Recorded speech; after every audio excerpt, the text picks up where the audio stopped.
выпустили технику, блядь. Охуеть. Ну это, блядь. All right. Gotta retweet this. This is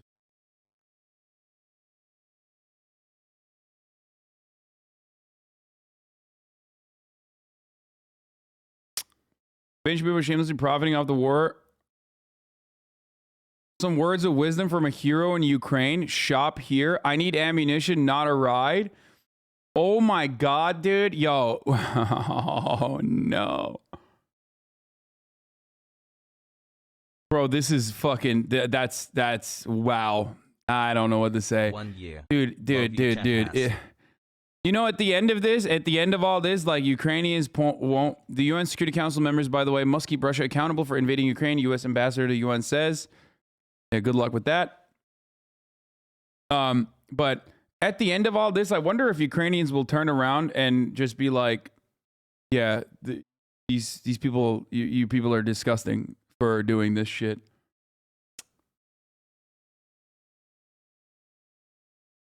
You know.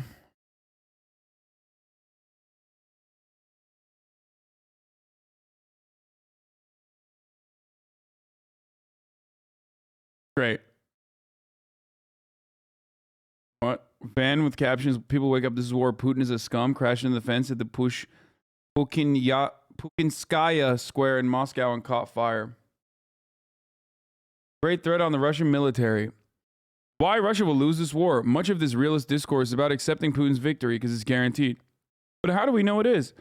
I'll argue that analysts, 1, overrate Russian army, 2, underrate Ukrainian one, and 3, misunderstand Russian strategy and policy goals. From the fellow at the Woodrow Wilson Center. I will take that with a grain of salt. Thank you very much. Consider a timely paper on Russian army by Bismarck analysis. It's good and informative. It's correct on its land-based artillery-centric character. It's also correct that the Minister of Defense, Serdyukov, greatly increased the Army's efficiency in 2007-2012, but it's still misleading. Yes, Minister Serdyukov indeed reformed the Army. He increased efficiency, fought with corrupt and crony armaments producers, improving Army supplies. As a result, he became extremely unpopular, made tons of powerful enemies, and was ousted in 2012, losing his power and status. His successor, Shoigu, knew better than that. Now, who's Shoigu? Shoigu is the only single Russian minister who interruptedly worked in government since 1991, since the very beginning of the Russian Federation. He worked for all presidents, all prime ministers, avoided all purges. What does it mean? It means he's a cunning political entrepreneur, good in forts, yada yada. Like so fucking palace fancy, dude. I hate this. Serdyukov fought with the interest groups and was destroyed. Shoigu was smarter than that. He launched a PR campaign presenting himself as a savior from the Serdyukov legacy.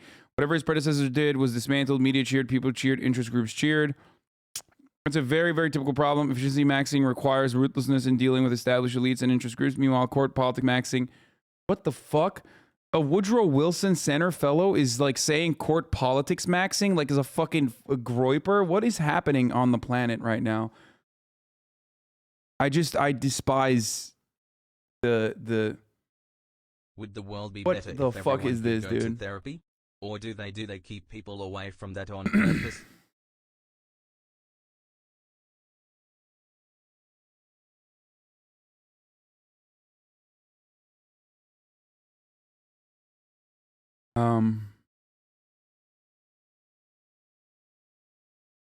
There's another issue. Shoigu is ethnic Tuan. In such a country as Russia, a minority member can hardly become the supreme leader. People don't perceive him as ethnic Russians. He is palace. It means he's not dangerous for the leader. And you can safely delegate him in the army.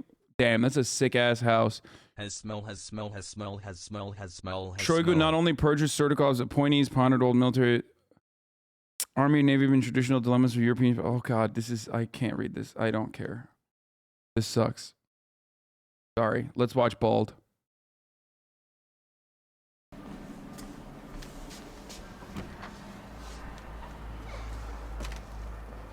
Good morning, guys, from Przemyśl here in southern Poland. Just up the road stands the border with Ukraine. Ukrainian nation which, well, if Joe Biden and the British press are to be believed, stands on the cusp of a devastating invasion by none other than Vladimir Putin. I'm now gonna head into Ukraine and cross that vast land. I guess Bald was watching me that week. Hello chat has high. Just like...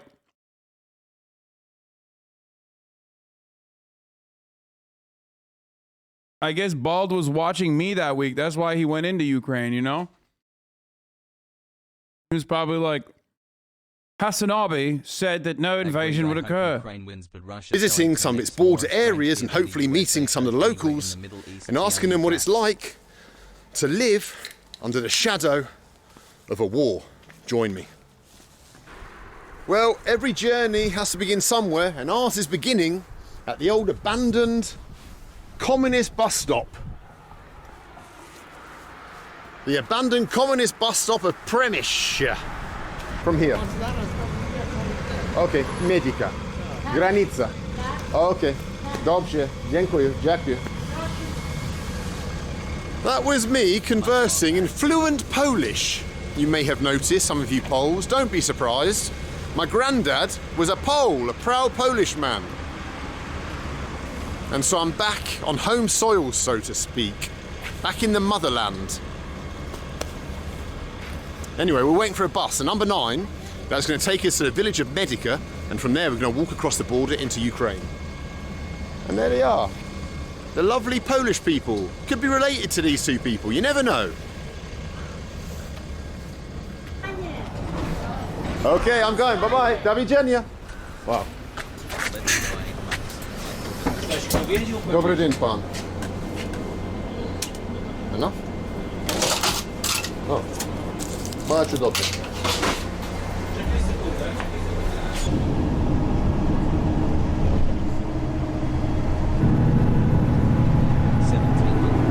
We're travelling across a region of Europe called Galicia. So many battles. First World War, Second World War, Napoleon, all passed through this region of Europe.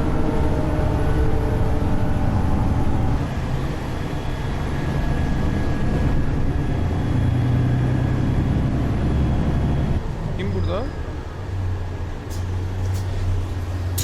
Dziękuję pan. Wait 1 second, guys. I don't know what's going on.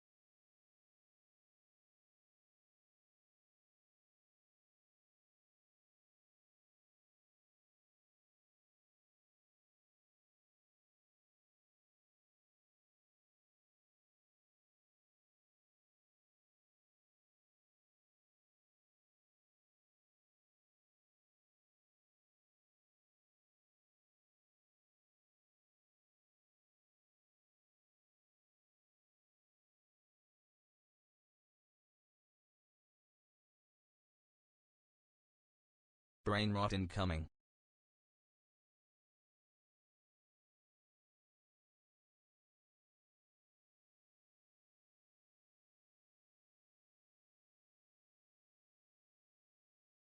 I have an unexpected visitor that that came out of nowhere. Chelsea Manning is here.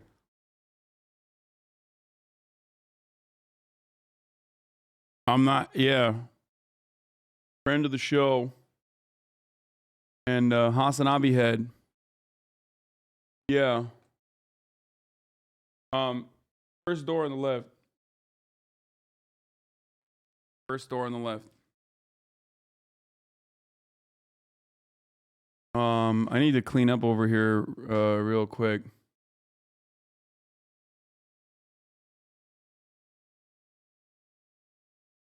No, I'm not going to play Mario Kart, guys. Well,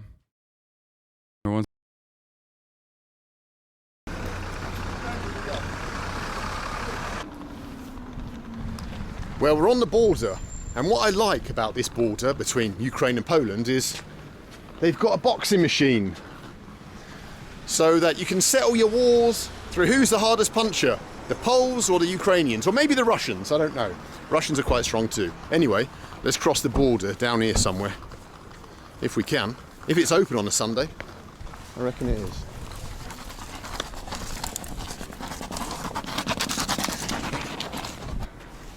Do widzenia Polska, ojczyzna moja.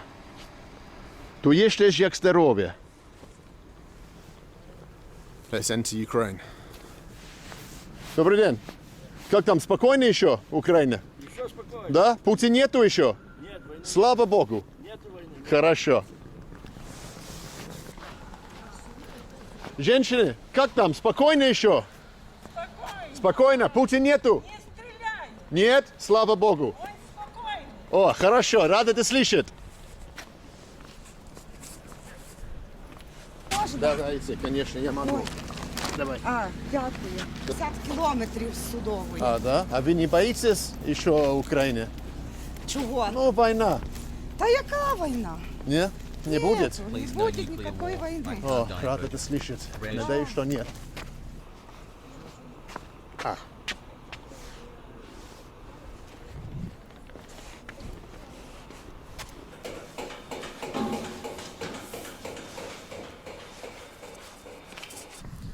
Well, I was just majorly cross-examined. My bag's thoroughly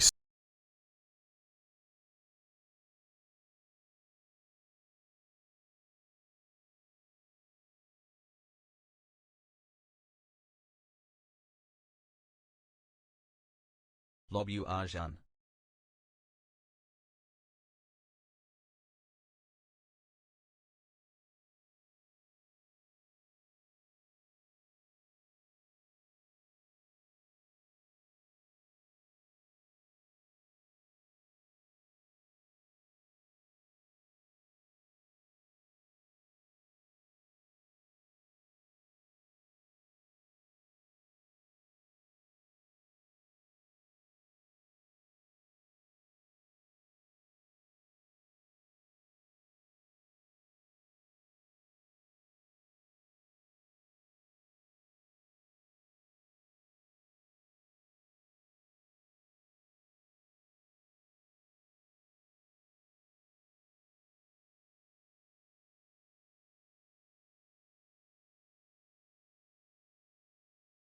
I'm scared.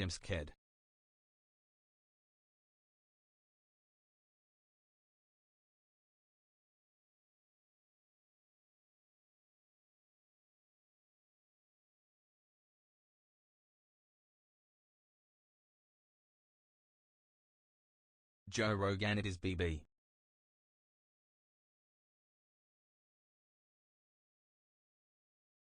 Oh yeah, it was muted. I didn't even realize. I just unmuted the second microphone so you guys could hear her, but Oh, hey. I totally forgot that I muted the main thing because I was talking. Okay. Please send me some authentic Let me just baklava. like clear Throwing up. you off, I know. I'm sorry. Yeah, no, I mean, this was truly unexpected. I wish I would knew that you were coming.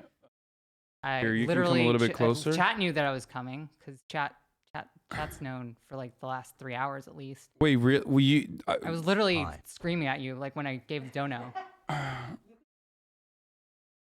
Like a microphone, you got to get closer to it. Yeah. So let's. 1 second. Okay. Folks, ladies and gentlemen, Hello. you're speaking to the mic real quick? Hey, how's it going? Okay, they can hear you perfectly. cool. 1 second. Sorry. You need to get closer here. I'm just trying to see what's back here. That like, I haven't used the second camera in a while. Yeah. To make sure that it's not like. There it is. Okay, you need to come closer. Oh, yeah. Okay. Can I move this? There it is. All right, Yeah. ladies and gentlemen. Hello. Which camera is that? There. That one up there, yeah. Chelsea Manning's here. Hey. A hero. And American hero. I don't know what do you live in LA? No, I live in New York. Oh. But I've been traveling for work for the last.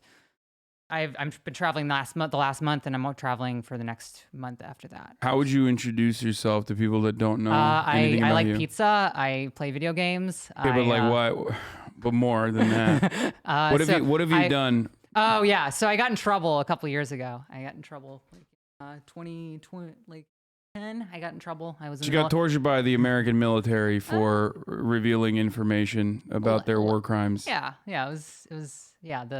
I don't use the T word myself, but Sag. Oh, I sorry. did. I No, it's didn't- fine.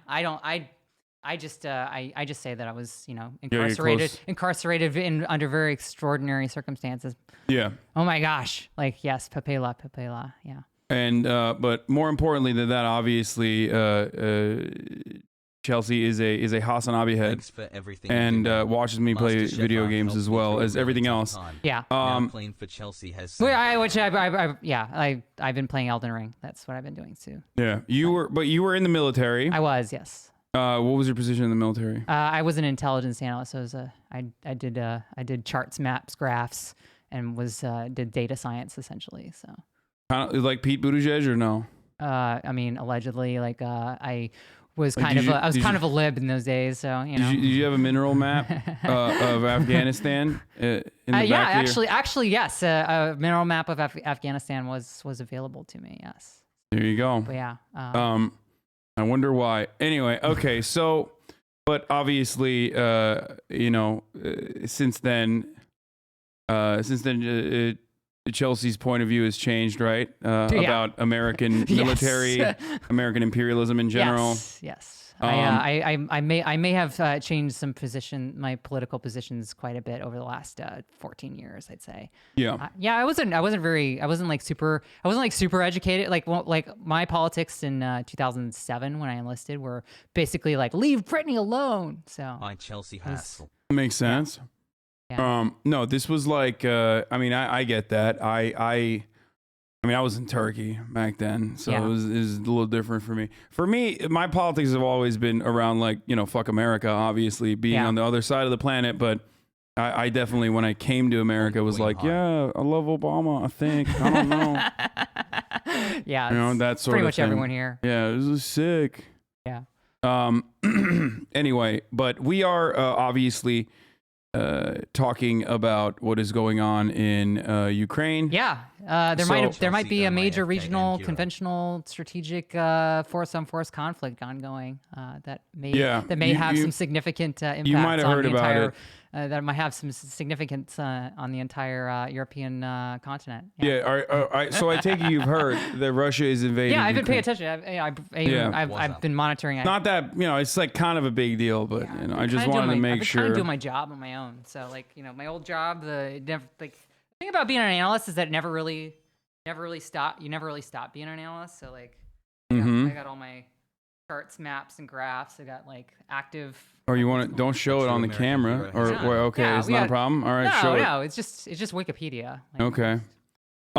So you were talking about potentially offering like militarily why Yeah. you were talking about how militarily why Russia was failing disastrously, and I Saying, feel like Chelsea, we love even you. your experience, I feel like that could be a useful conversation to have if you want to talk about that, because as everybody already knows, and I'll tweet out real quick that you're here, but as everybody already knows, Yeah. Sorry about everybody's been crossed because I wasn't even supposed to be here to do Chelsea any of say this hi at to all. Like I James was for in me, a completely small different. hassle. My schedule's changed like several times over in the last like 6 days, I'd say. yeah. What do Like, you I'm supposed to be in Europe like next week. Like Mm-hmm. I'm flying to Let's go. I'm flying. I don't even know which country I'm flying to in Europe right now. Probably either Germany or Switzerland or France. What are you doing? What What am I doing? now? That's why I have an assistant. What do you do? What I do? I mean, I do security. I do consulting. I do advice on machine learning, intelligence, or Even data if we science wow, we wow, unless you information, glizzies and fire things like the that. big I also work for I sort of do security consulting for a privacy oriented company right now, almost full time now. So I'm going to be doing a lot of that. So a lot of that stuff involves travel to Europe and doing stuff. So yeah, it's just like day work. It's just day job work. Like obviously I'm still on Twitter. I actually haven't been. I kind of like expected. I kind of knew that Russia was going to pop off in Ukraine. So I kind of shut up because everybody had their opinions about like it's not going to happen. So you were yeah. I was like I don't know. This Tiny head this seems to Hasanabi is be due. about to go down. I was not doubtful. Interesting. Yeah. So you didn't doubt the U.S. intelligence. You know, I think I doubt the intention. The sort of like the intentionality of putting out that information in terms of like trying to like build up the people. defense industry Yeah. and things like that, like to do that. But I was under the impression that I would not, that they would not put out this information unless they had their ducks in a row. So I think that they kind of knew. They kind of knew that this was going to happen and that this was a real possibility, and yeah, like that was the sense that I got. So What do you think? I kind of Putin's- didn't want to guess because What do you think Putin's intentions are, though? Because it's fucking. So look, there's Good obviously question. a reason why Love you both. the Ukrainian Also, administration completely dropped the ball on actually believing the U.S. intelligence, even though they were fucking Yeah. literally communicating around the clock. There's a reason why the German intelligence Yeah. security chief was like literally stuck in Kyiv and had to like drive away because he didn't think the invasion was going to happen. Yeah. Ukrainians didn't believe it. It seems like the only people that believed the invasion was going to happen was Vladimir Putin. That's it. Yeah. The Chechens, Yeah. who he was communicating with, who might be responsible for the leak to begin with. Yeah. And the American intelligence that yeah, probably and nobody spied on believed them. and nobody believed the Americans because the Americans have been so haphazard with intelligence. Like Chelsea, obviously hassle, the whole hassle, nuclear hassle, or this whole hassle, 45 hassle, minutes hassle, and hassle, chemical hassle, weapons hassle. with Iraq. And sort of like the weapons of mass destruction intelligence that Yeah. Colin Powell put out there. So they didn't have the credibility that anybody would take it seriously. But the question is, what was the audience, the public, or was it try to educate the public, or was it a message to Vladimir Putin to say, hey, we know everything you're doing. Yeah. We're following, we're tracking all of your steps. Yeah. I mean, it was so much that like it. Well, one of the things that I heard that's is a bit of an apocryphal story is that people in Eastern, like some of the Russian speakers that were literally like working at a hotel in Eastern Ukraine, not the Donbass, but like a little slightly north of there, were in the hotel and they thought it was like they're like, who's shelling us? Like, who's attacking us? Like that was how. Even people who were like on the border were just like, who's attacking us? Why are we under attack? Because they thought it was like they thought the whole thing was like a hoax. So Yeah, I mean, it was unimaginable. Yeah. And the reason why it Yeah, was unimaginable, because like a lot of people give me shit and they're like, you fucking got this wrong. 'Cause yeah, you there's did a get it lot of- wrong. You got it pretty wrong. Yeah, well, there's a lot of NATO. You gotta eat that one. And I do, but there's a lot of NATO simps who are like, oh, dude, you're fucking wrong, and you know, Yeah.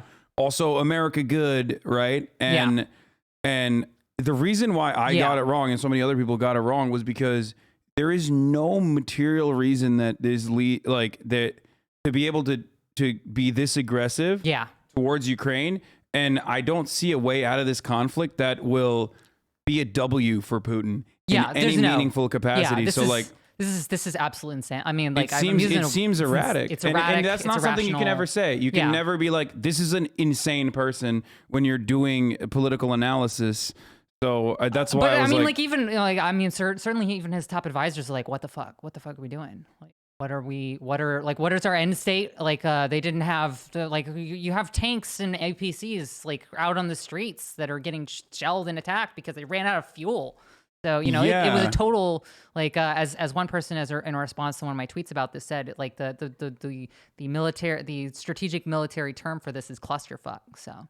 yeah, I mean, literally. So what's up? Like, I mean, first of all, I doubt the 3,500 numbers. I don't think it's like, Yeah, I mean, I think it's casualties are- ballpark. I don't think that. you think it's that high? I think it's very high. I don't want to put a number on it because you can't. Probably not even the Russians know what their actual casualty numbers are. That's insane.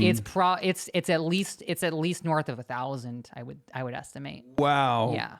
I thought it was like, it's bad. They've had catastrophic losses. I thought they were like 10xing it. You know what I mean? I didn't. They might be 10. They might be 5xing it, but like I wouldn't put it. But like I would put it like it's not out of the league. Like it's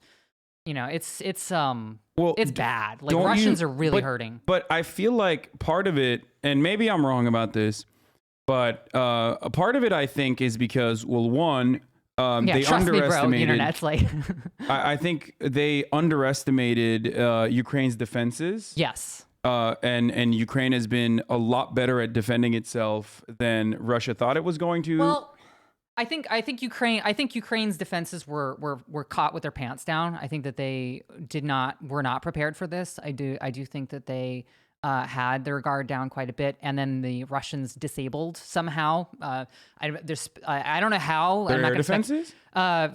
Either air defense. Their air they defenses had- seem to be down for at least 12 hours. So From what I understand, or this is whether what. it's cyber or sabotage is Well, isn't it also because they have they still are operating on the old USSR bases too, so they knew exactly where to hit.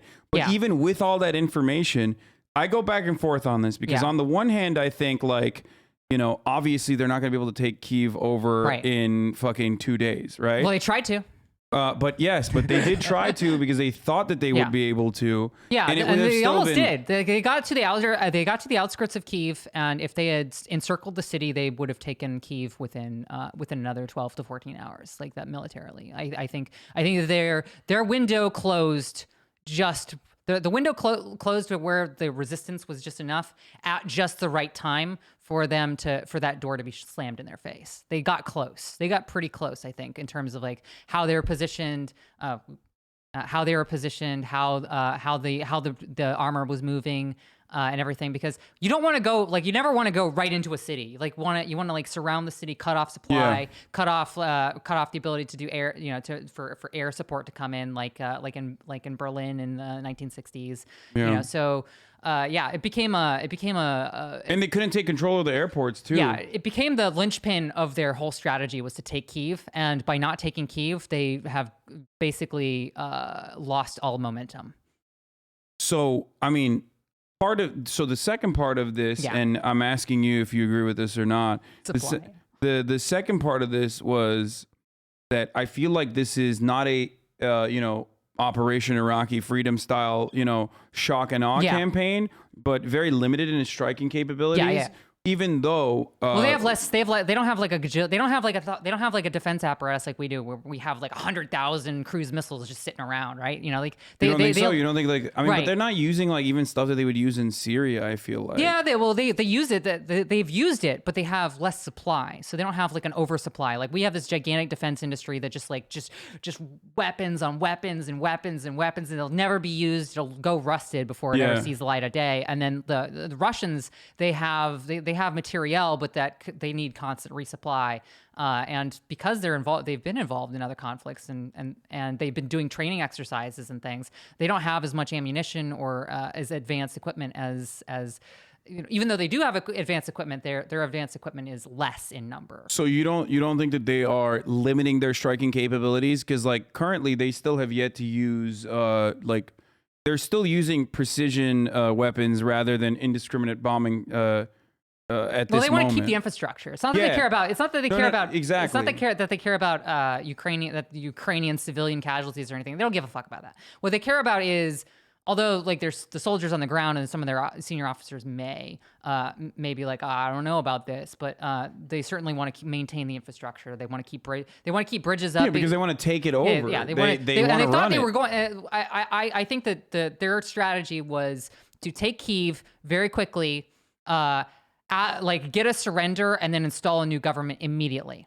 Yeah. That was like it was going to be this like we're in and out and Which, we're by done. the way, is insane. Yeah, it's To absolutely do it to Ukraine, to try to do it to Ukraine is fucking insane. Yeah, I mean, it was basically as I put it in a tweet. I was like, they went all in. It's sort of like in poker, and they had a pair ace, or they had a pair ace, but then I have come in no with like, idea what that reference is, but I'm sure other people got it. You got to play poker.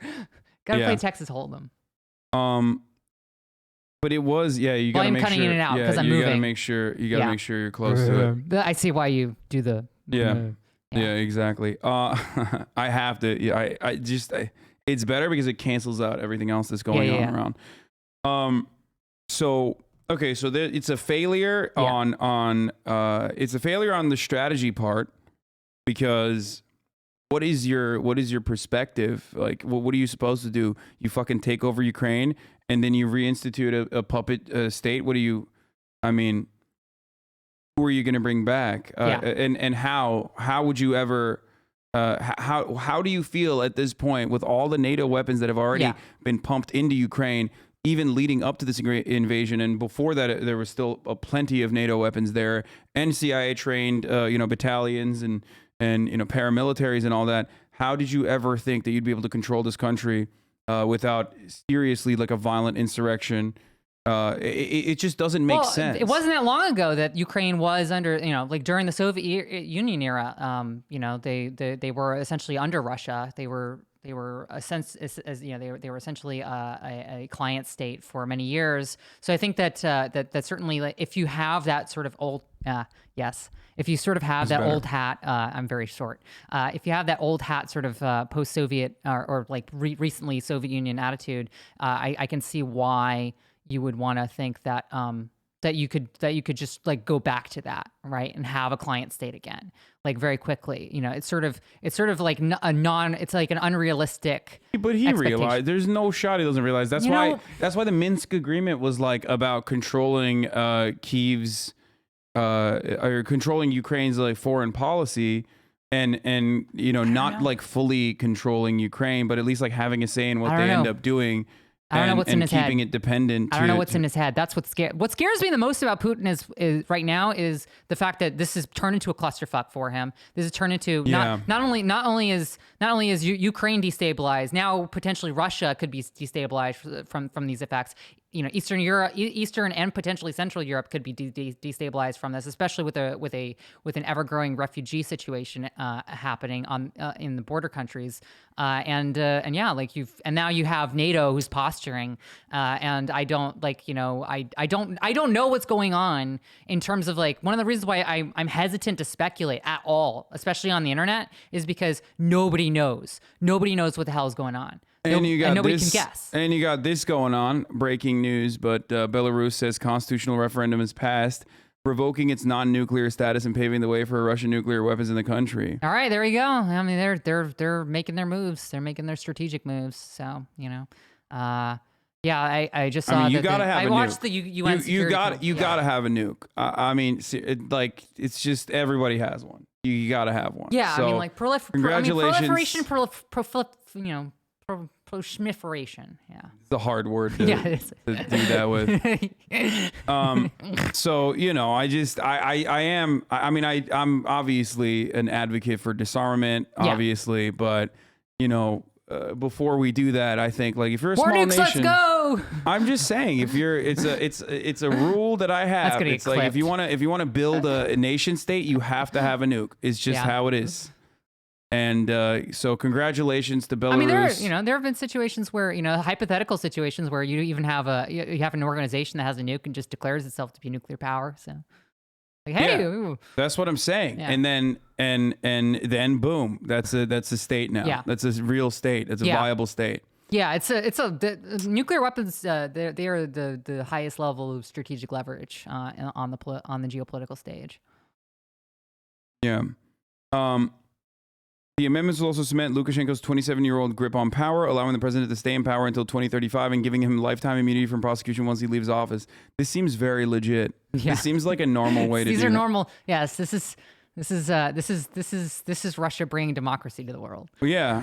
Yeah, I mean, I'm a fan.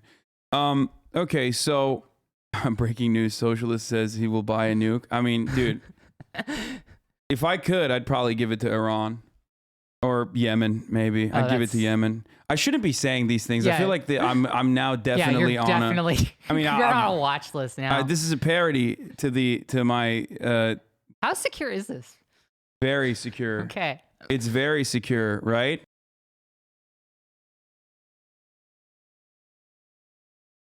Yes. It's very secure, right? It's very secure. You're a security expert, and you think it's very secure. Yeah, this place is built like a bunker. I mean, I've seen bunkers that are actually stronger than this and heftier than this. Yeah. Okay. Anyway, you should review that paper which Chelsea just trashed. The one about the overrated Russian military. Probably has an interesting perspective. What was it? What was the paper I trashed? No, it was like fucking some Woodrow Wilson Institute analyst being like, Sounds legit. it just being, it was so, Brookings Institute. no, it was just boring because they were talking about, he was like talking about like the intricacies of how the new leadership of the military actually undermined all of the prior leadership of the military's like advances in like pushing back against lobbyists and making sure that they were supplied well, all that stuff. But yeah, that makes sense. Yeah, I don't think I reviewed that. So I have literally been like, most of my sources of information haven't been news sources. They've been on the ground information, translated Telegram posts. I've been getting information from people who are paying attention to this, like on the ground, on the ground journalists and people who have been in and out of the region in the last few years. So and have connections and know people. I also know a group of people who fled Kyiv this week. They fled and they're crossing the border. Or they have crossed the border, I believe, at this point. All right, let me ask something. What do you think about my assessment that this is an opportunity by the State Department to like? I agree that, of course, with you and every sane human being, that like Vladimir Putin is entirely in the wrong here. Yeah. Completely psychotic, unjustifiable, violent. But having said that, do you feel like the truth is you're a Putin stan. Yeah, of course. That's why you have the little spinny graphic. Exactly, to throw people off the scent.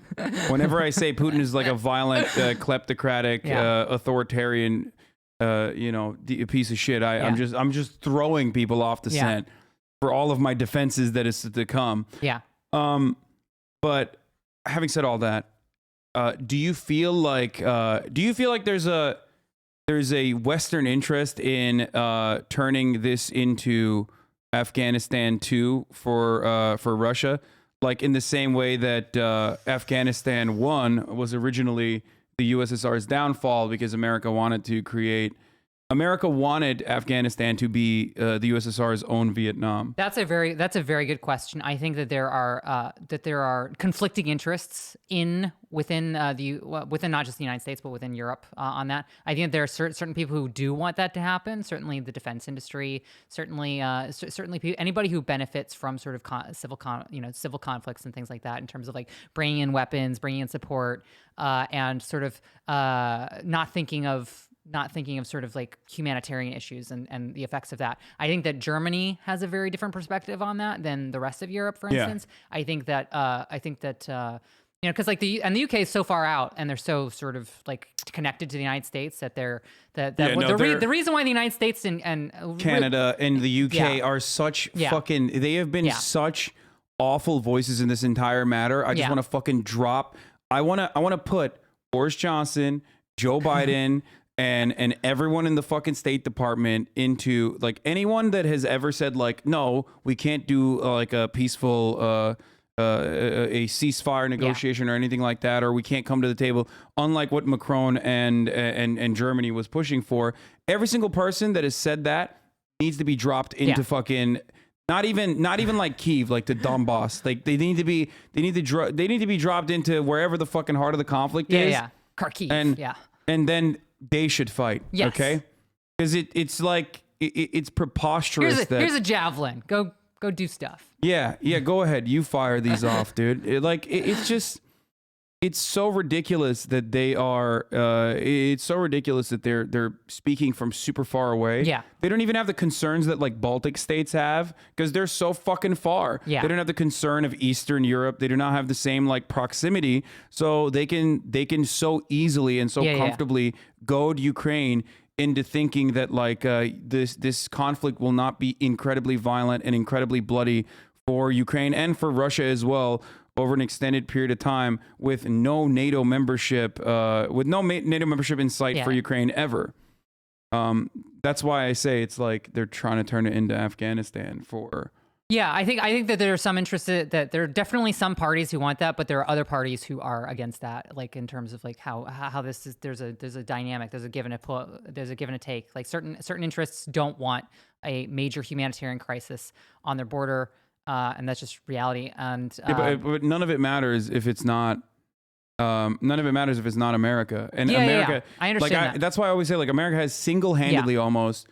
They could end this tomorrow. They could end this yesterday.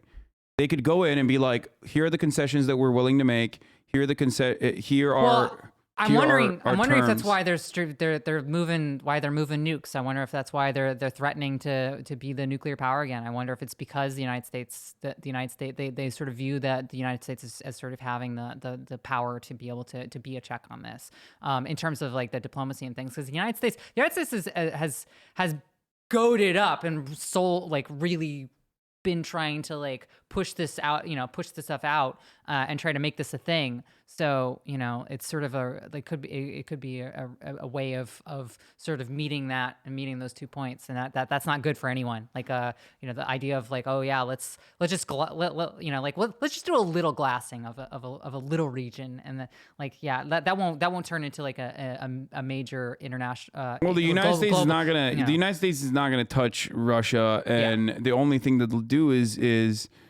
I mean, directly. I mean, the United States Proxy. is doing to the entirety of Ukraine what Russia was doing to the People's Republics in Donbass. Yes. They are using the entirety of Ukraine as a proxy war against Russia. Yeah. In the same way that the People's Republics were being used as a proxy war against Ukraine. Yeah. Except that, I mean, this isn't so much a proxy war anymore, because you have Russian troops who are directly involved, who are heavily and no, I mean, really, one side state always fights. I'm just saying that it's a proxy war for America. Yeah. And they're using they're using Ukraine in that proxy. Yeah, they're definitely I could definitely see that. Yeah. But again, I don't want to speculate too much, because like we're like these events have been all just like, the thing is that once you open this Pandora's box, you don't know where the fuck it's gonna go, and that's one of the reasons why anybody who says that they know what's gonna happen, you have to take with a grain of salt. Even professionals who have 30 years of destabilizing regions in the global South don't know what the fuck's gonna happen. So yeah. And now tanks are moving into Kyiv once again. It's not their first attempt. Yeah. I mean, they've blown up a lot of the bridges, and completely, I think, separated like any of the troops that have been inside, that have gotten through any of those bridges. Whereas, I mean, there's not a lot of, I don't know what the entry points into Kyiv look like at this point, but they've done a pretty good job of defending Kyiv thus far. Indeed. So I don't know where this goes though. How do you think this conflict resolves? This conflict I mean, does it resolve? The question is does it not escalate? And I have no idea. I do not know. I don't wish to speculate. Is the possibility of increasing escalation, spiraling out of control, a possibility? The answer is yes, and I don't know how else to say that without sounding scaremongering or fearmongering or extreme. It's just what kind of we're in a bad place. What kind of escalations are we talking? Oh, like the ones that we've already seen, where it's like, oh yeah, let's just like give Belarus nukes. It's an escalation. Yeah, no, 100%. So you don't see like the potential ceasefire as like a realistic possibility at all? It depends. I don't know what's going to happen. Like, and that's the thing. It's like I don't know if it's going to be like a bunch of generals like who are standing at a table, and basically just saying like, oh, you know what, like here's our form of diplomacy. Like, screw you, just bringing or whether it's actual diplomacy or not. It's very difficult to sort of. It's very difficult to assess these things whenever you are in like, we're in a different universe right now. We sort of went from the most likely and most realistic scenario of Russia taking the Donbass and like really focusing on the Donbass and maybe the region between Crimea and the rest of Russia, and sort of building getting a land bridge to Donbass, to trying to take the entirety of Ukraine, and that's just so outlandish and such an irrational and extreme set of circumstances that now everything is irrational and everything is extreme and everything is unpredictable. So it's like we're in uncharted territory. This is the first time that we've had a major force on force engagement of this variety since I think the 70s or 80s, right? So Yeah. we haven't seen any of this stuff. No, this in is the like Cold information. War. This is Cold War shit. It's Like, Cold straight War up. shit, yeah. Um, Or Iran-Iraq war, like where it's trenches and flying, we're talking about troop lines. I have maps where I have an actual line of troops, like in Iraq and Afghanistan, we didn't have lines of troop, movements. Like we had, we took places and we sat there and we just held it, right? And I think that's that we haven't seen anything other than counterinsurgency and insurgency, or just an invasion where it's just where there's sort of no actual meaningful resistance because everything's been sort of obliterated from the air, for weeks on end beforehand. That we haven't seen anything where there's actual force on force resistance, where there's actual troops on the ground, there's actual anti-tank capabilities, there's actual there anti-aircraft hasn't been capabilities. that much of that going on. Why do you think that's the case? Like, they just want to keep their casualties to a minimum, even though like they fucking have been getting kind of owned. Yeah, I think so. I think they're starting to be more conservative after their first round of awful casualties. I think that strategic. I mean, they've basically been in a stalemate at this point, and in a controlled stalemate. You guys massively misunderstand Russian and Ukrainian people's mentality and culture. There's no way this will turn into a long war because they're too close to each other. Yeah, they are very close. Not just geographically, but also many people have families in the other country. Captured Russians say they never wanted to fight, etc. Yeah. I mean, that's just the case of two warring nations. Yeah. It's like that's they always they are the case. like I was saying, they were the same country at one point, and maybe not on paper. I mean, but they have certainly. relatives living. There's relatives living in fucking Ukraine and Russia. I mean, Russia fucked up Ukraine with Chernobyl, just like within like just a year before I was born. So Yeah. But I do think that at this stage, no matter what happens, like it doesn't seem like the Ukrainians are going maybe to it's give just like up. whenever white people they get into a fight and they're just sort of like scuffling, they're like all right, and then hug each other at the end. I don't know. I'm Yeah, I I'm mean, kidding. yeah. They did fight come for. on, it's like, come on. like the British and the French. Yeah. Um, And then, but I don't know. I don't know where this goes. Like I am fearful that I was talking about this before, and you can maybe tell me I'm wrong if you think that, but I'm fearful that they haven't escalated to indiscriminate bombing yet, but Yeah. I feel like once they realize that they're losing the war of attrition and that their source their yeah, it's supply chains that's cut a worst off, case scenario. you have the conscripts that you sent out, and the Ukrainians are going to absolutely like the Ukrainians are going to feel confident Yeah. and deny any sort of concessions in this situation because they think they're winning the war completely, or also because Zelensky is fearful of coming across as like weak towards Russia, because that, in my opinion, could lead to some kind of right-wing coup Yes. within the country Yes. immediately. Mhm. Like this Yes. is the best time to just take over if you're like a Azov battalion guy. Yes. Like there's no better time to be like, fuck this guy, he's a Russian puppet, boom, let's get in there. And then Yeah. also on top of that, it seems like the United States is not interested in it, the conversation. They want the continuation of the war. So I don't know. I feel like Yeah. in the aftermath of the failed ceasefire agreements, the shelling is going to get much worse. Yeah. I think it's a real possibility that they've already deployed thermobarics. Whether or not they've been used or not is not confirmed on the ground. A lot of my information is about 12 hours old from on the ground as well. Like I'm trying to pull it up right now. Actually, trying to pull up. Okay, what do you think about the thermobarics? Like, is this thermobarics are to kill people. They are like there's no it is not about infrastructure. It's not about it is about sucking the air out of your lungs and causing your lungs to be unable to breathe because they've been So singed. it's not like propaganda. It's like straight up. This is like a brutal weapon specifically Yes. designed to kill.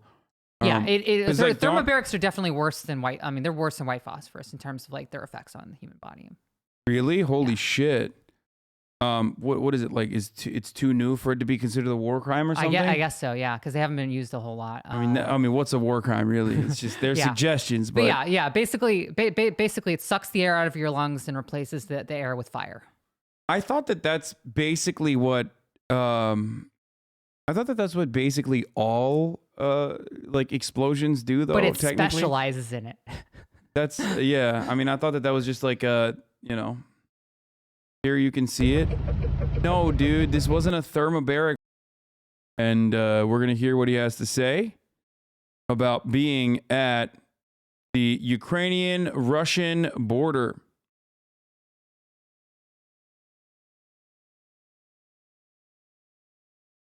Bald and morally bankrupt, true, but also kind of brave for doing this a little bit, but crazy.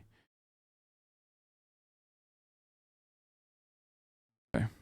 Searched by the border guards. Why have I got a Russian visa in my passport? When was I last in Russia? What are my plans? Well, it seems the people that we met going back to Poland aren't scared of a war, but government officials certainly are. Let's go further into Ukraine.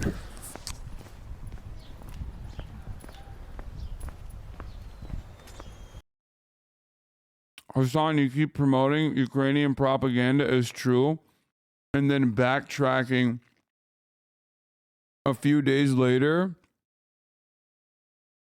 A lot of Western propaganda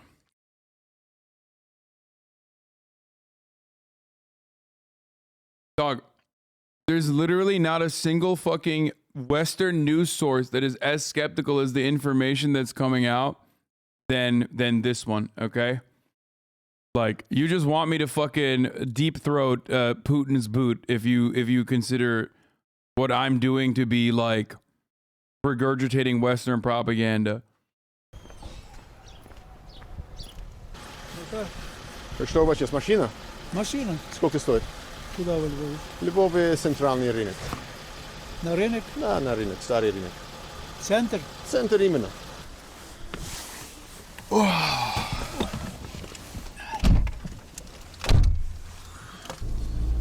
Еще раз в Украине. Еще раз. А когда был? А я был здесь летом. Да, летом я был здесь. Летом. Да. Ну как? А пан где живет? Польский или? Не, я англичанин. Да, да, пан говорит хорошо. Чуть-чуть. Ну да. А вы тоже? Я А украинский, наверное, мове знает. украинский знаю, да? Да. Понятно. Ну то русский.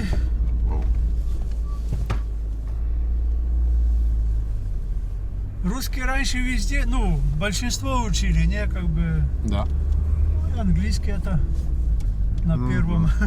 Ну. Ну как здесь сейчас ситуация? Вы думаете, что оккупация будет или нет? Не знаю, тяжело что-то сказать. Да. Тяжело что-то сказать. Кто-то говорил, что подписал, как бы, что будет воевать. Правда это, неправда, всякие слухи ходят. There's this guy we all watch here in Ukraine. His name is Hasanabi. He's always saying no invasion, no invasion. That's why we're all confused. Of course, nowhere else are we getting this information from. Just Hasanabi. А если война, что вы будете делать? Или не решили пока?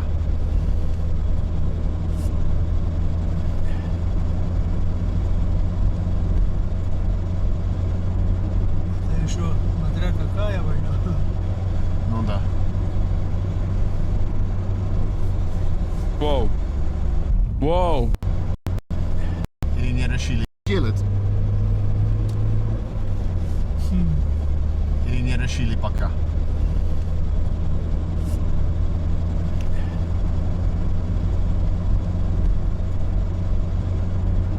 Это еще смотря какая война. Ну да.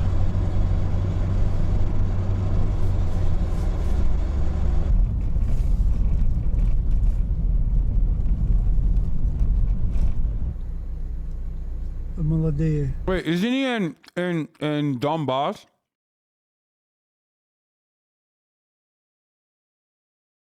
Where is he there? Oh, he's in. Oh, wait. Oh, this is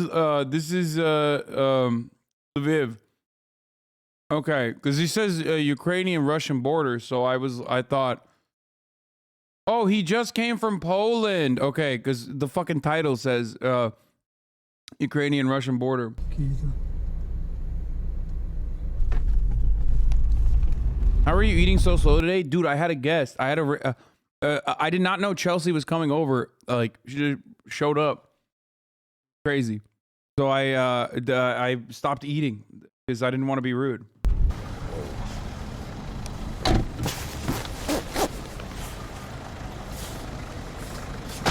Ще раз дякую. Удачі. До побачення. До побачення. We've made it to Old Lviv.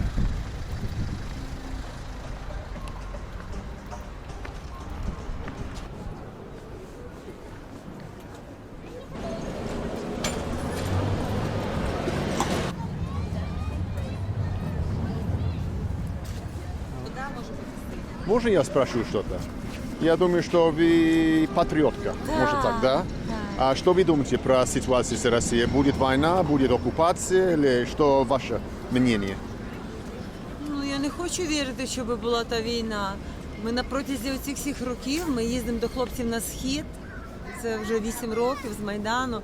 І ми їздимо дуже часто, щомісяця.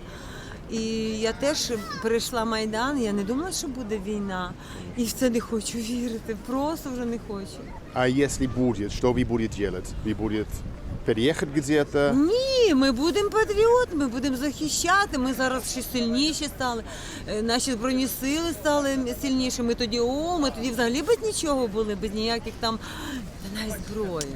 Ні, зараз я впевнена, що ми навпаки міцніші. Ні, я не встигну, як я без України. Це як маму міняти. А вы не боитесь? Ну, чого боюсь?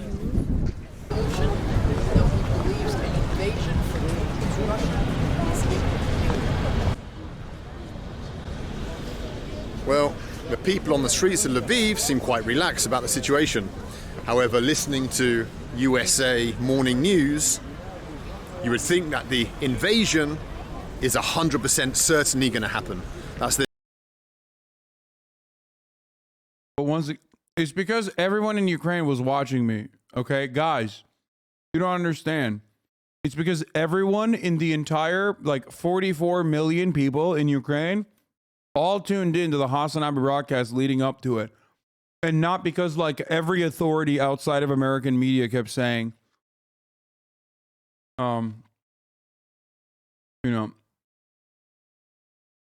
every authority, every intelligence, every part of the intelligence apparatus outside of U.S. intelligence and U.S. media said it's not going to happen. the story that they're running with anyway.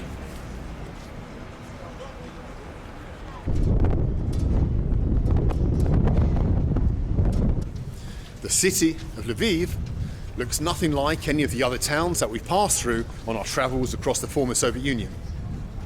It used to be called Lvov or Lemberg because this town was actually built primarily by Poles, Austro-Hungarians, even Czechs.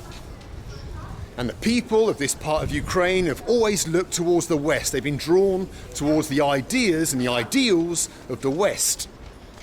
However, in the east of the country, it's a different situation. The Dnieper River that dissects this great land in two is also a division of mentalities. The people in the eastern part of the Ukraine look more towards Russia. And that is the fundamental problem that Ukrainian statehood has, how to reconcile the two parts of this nation.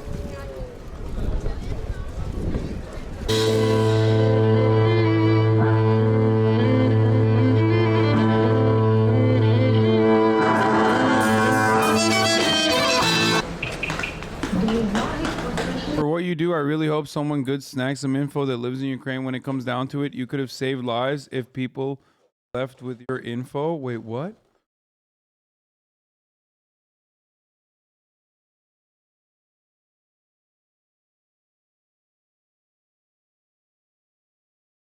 I don't even know what that means. Okay, let's continue.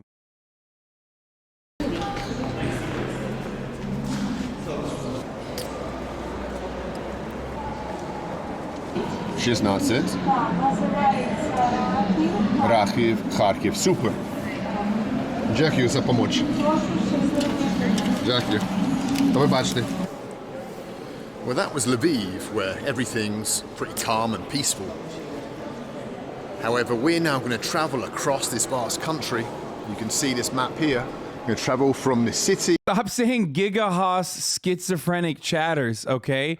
I do not want this to be like a cool thing. I don't want you promoting this kind of behavior in the chat. Gigahass schizo post. No.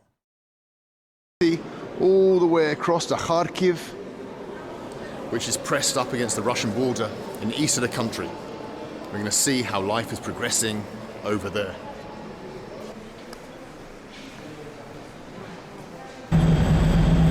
Really interesting that Ball did this, by the way. I gotta pee, I'll be back. Вакцинація все є? Що є? Вакцинація. Да, є. Сейчас, да? 30.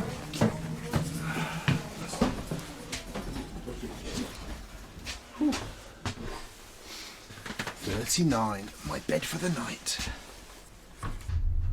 Потому что он в последний день.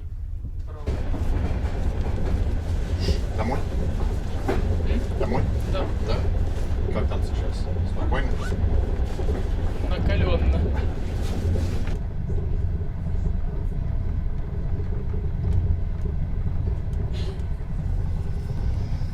Well, it seems like things are heating up in the Donbass, judging by the news that I'm reading now as we're moving across the Ukraine. It's going to be interesting to see what's going on over there when we get there tomorrow. I'm going to hit the sack now, and hopefully my mate here doesn't snore. Don't want another BAM railway experience. We shall see. See you guys in the morning.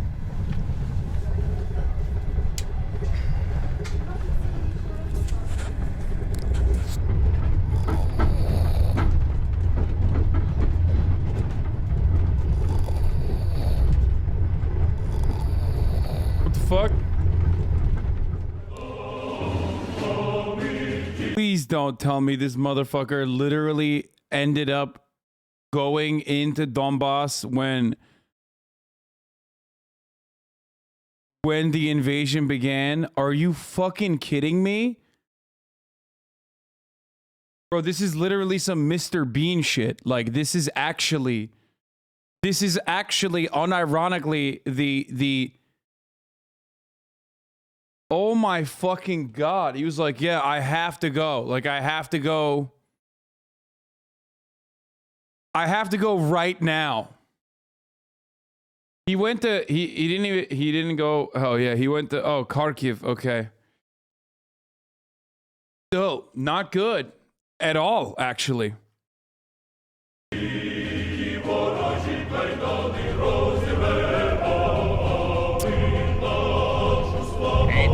the Russian Federation and the Donetsk People's Republic.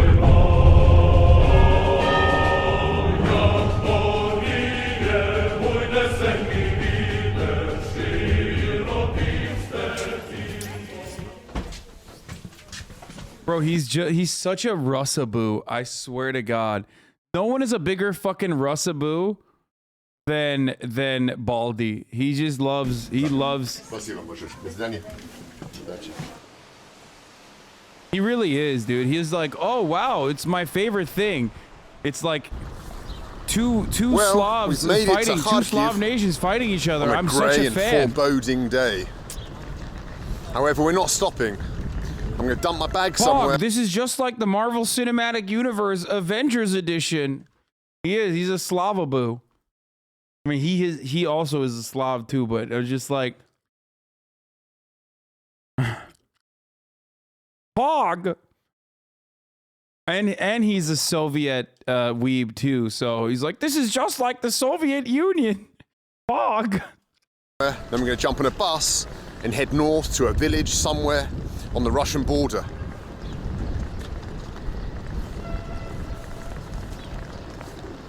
I was looking on Google Maps and there's a small village that straddles the border with Russia called Borisivka. It's about an hour north of Kharkiv on the road which, if there is an invasion, Russian tanks will come down on the way to this city.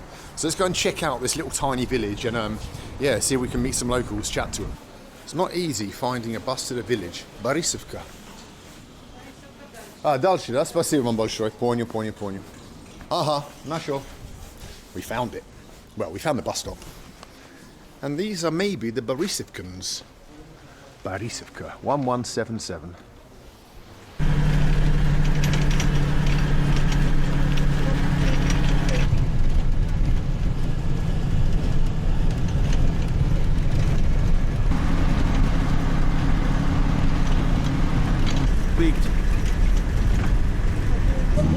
Talking to everyone on the bus. Yes, Baldy is huge pro-capitalist. Also, a bit of a may or may not be a sex tourist PUA guy back in the day. Don't know if he still is. Could be. I don't know. But, you know, he does make damn good content. I don't like his friend, Harold Balder, at all, though. I really don't like him. But I think Baldy is...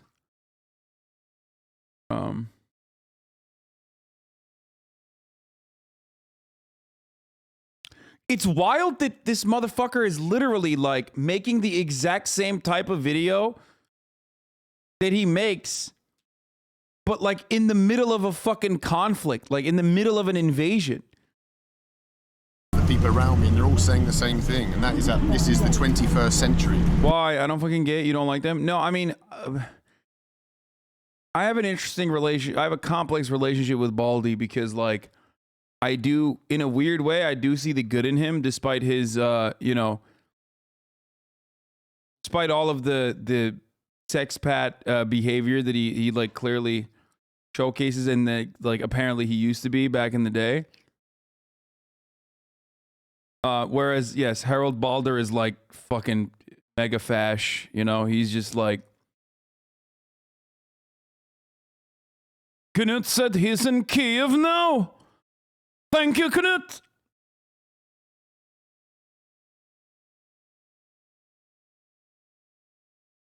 Virtue signaling alert?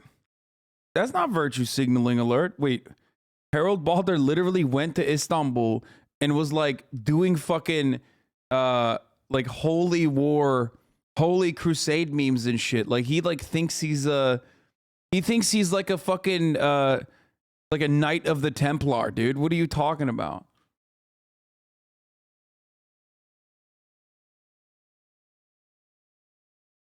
Not bald. His friend.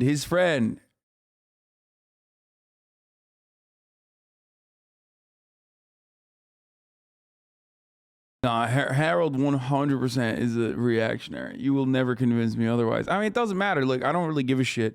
Because, like, those guys... Here's the thing, okay? I can separate the art from the artist. People get mad at me for saying this, but, like... As long as he's not like trying to spread his like weirdo fucking point of view in his videos, like who cares, whatever. It's just like it's fine. His content's not for me. But Bald on the other hand, he makes really good content. Like I have to admit.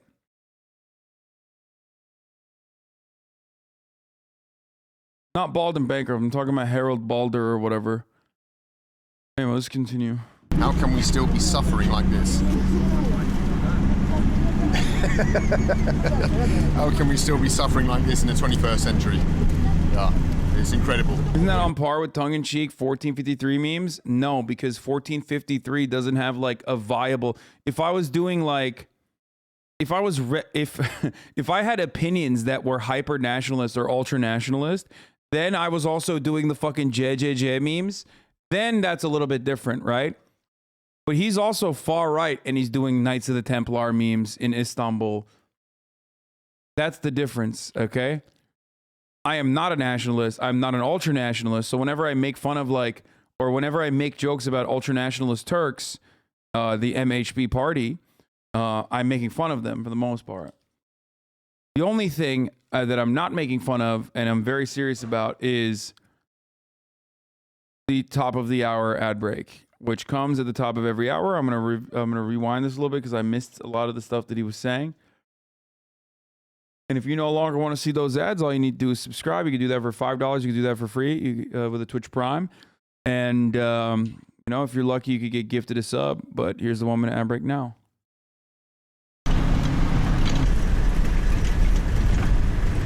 I'm talking to everyone on the bus, the people around me, and they're all saying the same thing, and that is that this is the 21st century. How can we still be suffering like this? Thank you, Big Daddy Jinx, for the 5 gifted. How can we still be suffering like this in the 21st century? Yeah, it's incredible.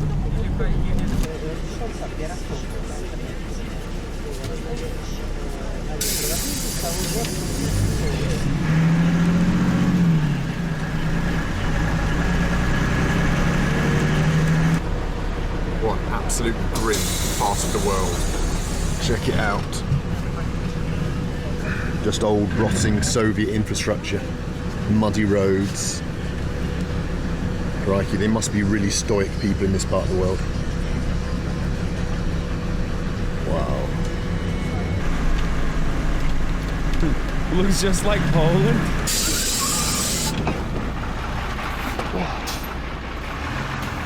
Distance to the Russian border is 0 kilometers.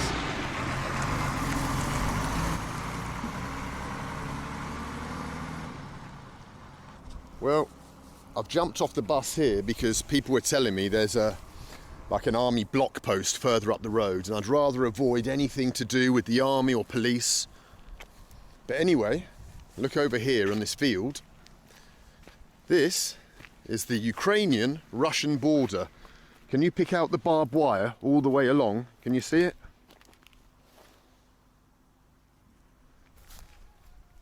It's probably the most contentious border in the entire world at the moment. Uh-huh.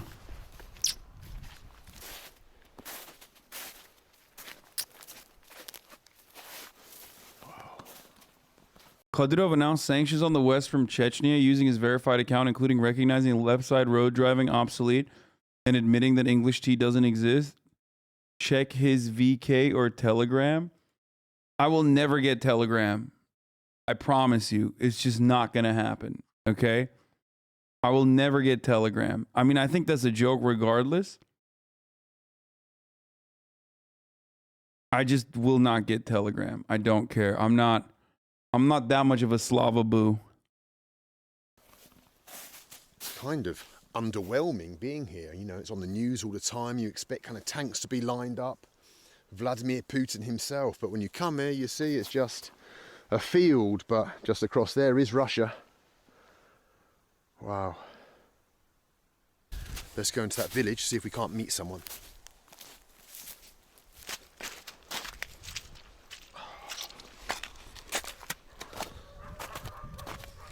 I don't see any people around.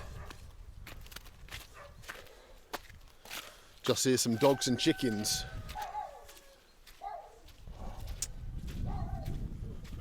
What a desolate place.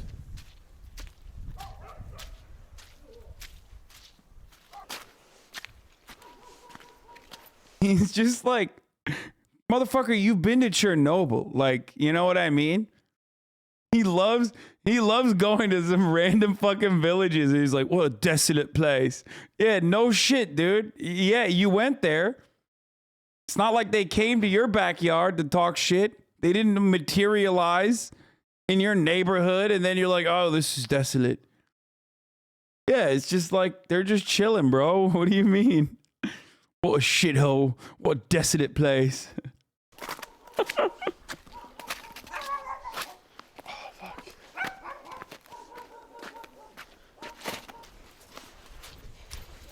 Okay, chatter's saying like this is just like Ohio. You're exaggerating. Like they have dirt roads is like a little bit more like obviously I've been in places in America where there's like fuckload of dirt roads and shit, but like it's not this like this looks like a Turkish village, okay? That's what it looks like. More You don't understand. When you say this is just like Ohio, Americans don't understand, okay? Americans don't fucking understand that like the infrastructure in places like this are not like America. They're not like America. Like the electricity goes out all the fucking time, you know, shit like that. I've talked about this before. Like even growing up in Ankara, okay, which is a cosmopolitan city, the capital city of Turkey. I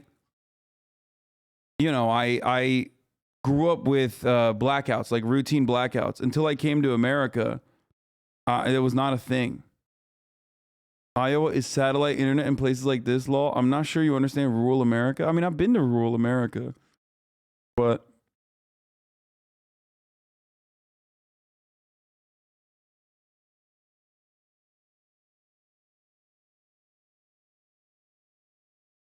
like you're looking at the power lines and you're like, oh, this is just like, it's a little bit less.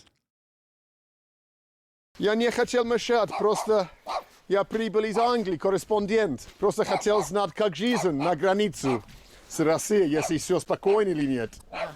Ну, все спокойно, я думаю. Все спокойно, да? Спокойно, да, все отлично. А вы не боятся, что что-то будет? Ну, оккупация или что-то? Мы не думаем, мы не думаем нет, об этом. Нет. А деревня все нормально? Пока нормально, все, да? все нормально. Отлично. Вы не боитесь, вы настоящий украинский мужчина тогда. Спасибо. Мы граждане Украины, так что у нас пока все нормально. Native reservations, I agree with. Yeah, I could see native reservations looking like this. What chatters don't realize is like the houses and whatever look like this, but that's not the problem. The problem is a lack of infrastructure, like lack of adequate infrastructure, which is why I believe it. If you said like like the native territories could look like this potentially because they don't get like enough support. Alaska, I could believe too. Guys, no fucking time to bother about invasion or politics. These people live for survival, and there's so many such people. It's insane. Yeah. By the way, another Hasanabi head. He's just watching me probably. That's why he didn't think that there was an invasion. А если что-то будет, что вы будете делать? Переехать где-то или что ваш план? Или вы не думали даже? Не, я не думаю куда-то ехать. Нет? Зачем дом бросать? Не, я не думаю никуда. Понятно. Но вы патриот? Патриот. Хорошо. Очень приятно. Спасибо вам большое. До свидания.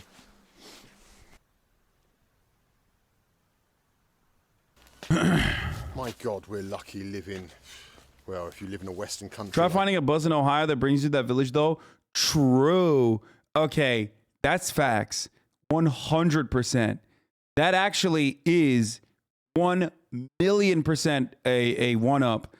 No matter how fucking far you go in Europe, most cities are still going to have adequate transportation, even to all the köy, even to all the fucking villages in Turkey that look like that, look worse than that. You're always going to have some form of public transportation that goes there. In America, no fucking shot. You don't even have it in New Jersey, bro. That's the crazy shit. Like, in most civilized nations, okay? And by civilized, I mean like America is the barbarian, uncivil nation. Like I'm talking like Syria, Iraq, like places where there are there's ongoing conflict, bombings. All of these fucking places have public transportation. They're doing the most with the least amount of money they have. They're doing the most with whatever they got, but they still got it going. Not in America though. Holy shit, dude.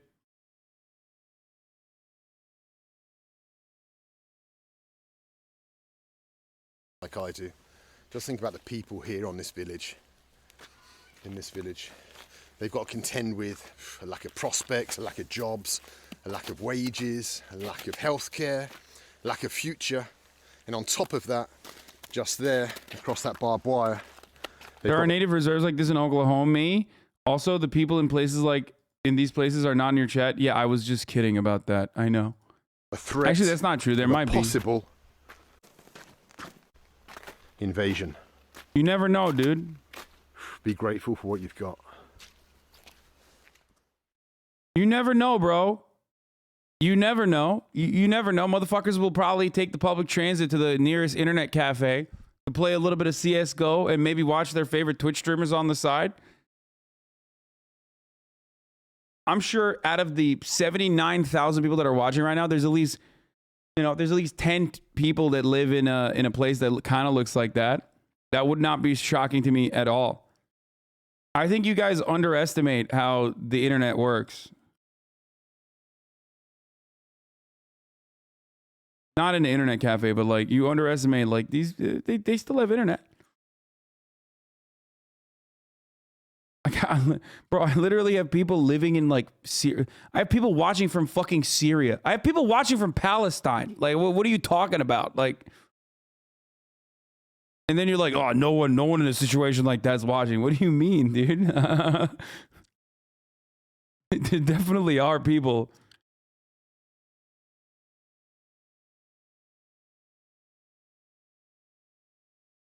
The night of the first night of the CSGO bit sounds like fanfic though. Yeah, I made that up. I just love saying that Ukrainians and Russians play CSGO and buy knives. It's just I'm being Slavophobic.